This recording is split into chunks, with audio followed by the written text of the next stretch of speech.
ngModel is equal to data. In the I just declared the property data. So what I'm doing is from the template, I'm passing the data to the model. That is the data to the component. So I just walking. Okay. So now if I don't write anything, nothing is walking tree. I have entered now. So what exactly is happening as when I entered this text walking tree into this particular type is equal to input, this data, whatever I have entered, is being sent to the component. That is, it's been sent to the component, that is this here. So here the data is nothing is there.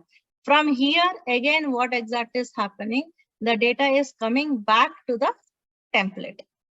You understood? Yes, ma'am. So you are entering the data, whatever the data I'm entering here, this has been sent to the component. From the component, again, the data is being sent back to the